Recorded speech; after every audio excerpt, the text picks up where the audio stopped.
Welcome back to the course of international business. What I'm going to talk in this particular session is about the different topics which are covered under the course of international business. And the first topic which we cover under international business is what I call it a globalization. And what has happened to the international business over the last many years, that each and every country in the world, in fact, has become dependence on other countries in various products and services. So it is the matter of interdependence between the nations. Of course, previously, as I mentioned, that the basic definition of international business is that any business transactions between two countries. But at the same time, when we look at the globalization, then we have to understand the various levels of international business. Like the first level, as I mentioned before, is international business. Then in the international business is exporting. And then what happened is that, like, once the companies, they get some kind of experience in exporting, then they try to set up their sales offices in a foreign country. And then the third level is establishing a joint venture with like a country's, any organization. And the fourth level is which is called is foreign direct investments. That means that, like, setting up a wholly owned subsidiary in a given country. It could be a manufacturing, it could be a production, it could be a sales office or whatsoever. But what has happened, in fact, over the period of time is that under that production area, now the broader countries and the broader global aspect have been taken over. And what is happening today is that, like, if a product is manufactured, for example, in the United States, 80% components are manufactured in 20 different countries. And the same thing is happening in Europe, and the same thing is happening in Asia as well. From globalization, in fact, then we move to the next area of international business, and in that particular area, it is basically fall under a definition of political economy. And when we talk about the political economy, then we have to, like, separate the political portion and the economic portion of a country. Politically, like, every single country, they have their own system of government, they have their own governance system. And of course, like in today's world, there are two systems which prevail.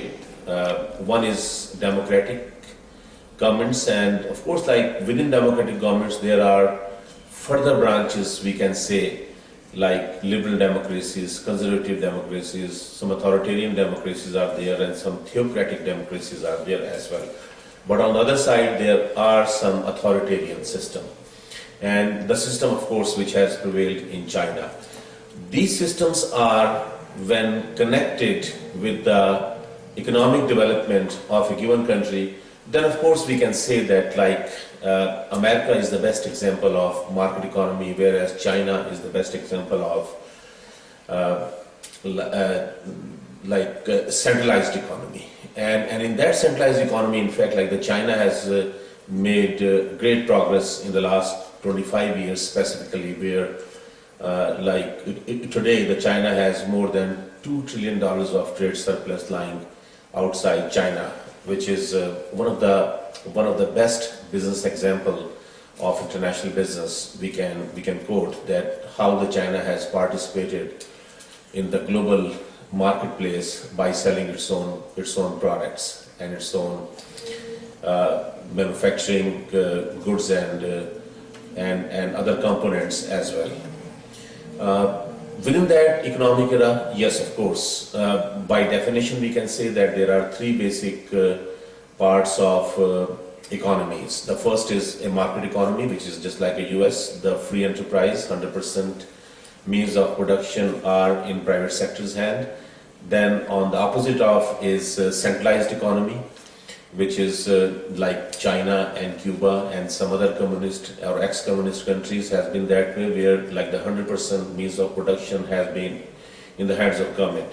But the most prevailing part of economy in the area of international business has been mixed economy. And when we talk about the mixed economy, majority, or I would say a significant majority of the countries of the world, in fact, they have adopted that mixed economic system where some means of production are in the hands of the government, like airlines, heavy transportation, heavy telecommunication, and major means of basic human needs product, food services, and all these areas, they are in the hands of private sector.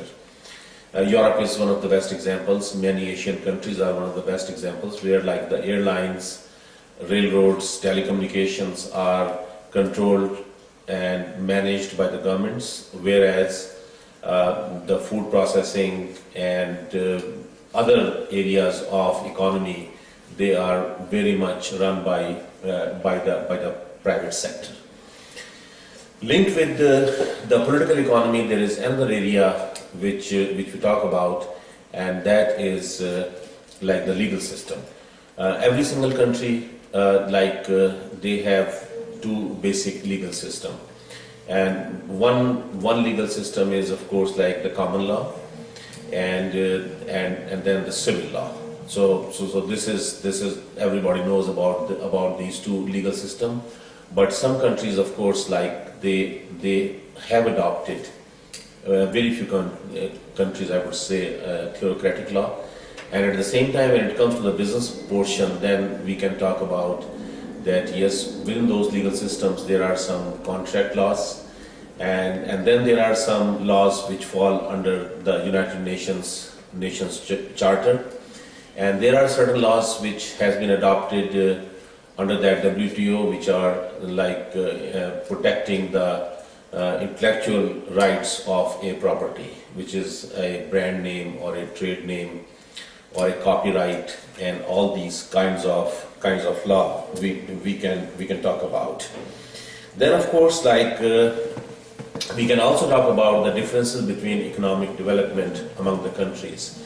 When we talk about the economic development among the countries, then of course we can say that there are multiple factors. The first basic factors, of course, in every economy is its GDP, gross domestic product, and GNP, gross national product. GDP is very much domestic, whereas the moment you add international, then it becomes GNP. Then, of course, GNI, gross national income, also.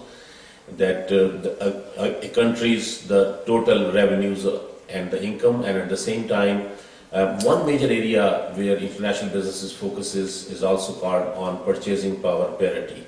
That means that every country, every single country, they have its own, within its own economy, the limitations on the cost of foods or the cost of any services and the cost of living, and it also varies from country to country. For example, the Japanese cost of living is way higher than the United States cost of living. At the same time, we can say that the Chinese cost of living is lower than American cost of living.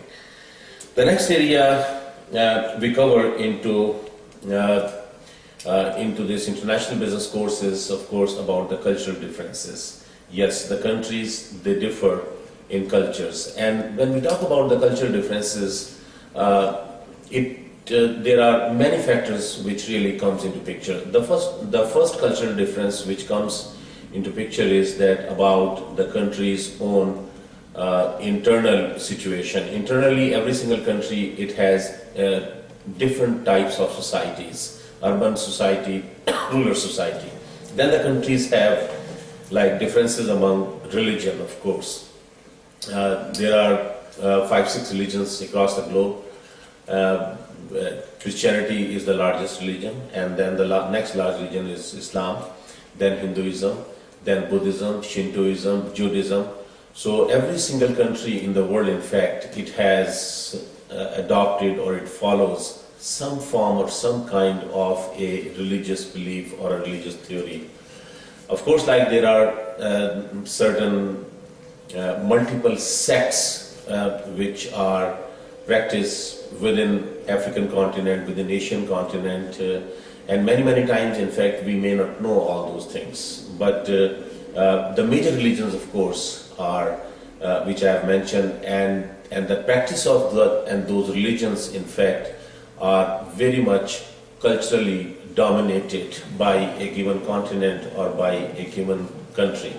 But of course, like the religious values across the board may be the same. And at the same time, language plays a major role in this particular area also. And when I talk about the language, then of course, like English is widely spoken language across the globe. Within the business world, like I'm not talking about that like English as a mother language or something like that. Of course, the largest language is Mandarin Chinese, and then of course like Hindi is another language which is understood, and Urdu as well in the Indian subcontinent, where most of the people of that subcontinent, which is approximately 1.3 to 1.5 billion population, they understand that language also. But of course, like certain languages which has dominated the international business field, there are two major languages, are English and French. But of course, like over a period of time now, Chinese, Arabic, and I would say that to some extent Spanish is also like making its place in the area of international business. The next topic we cover after that is dealing with ethics in the area of international business. When we talk about the ethics, in fact, ethics has like three dimensions.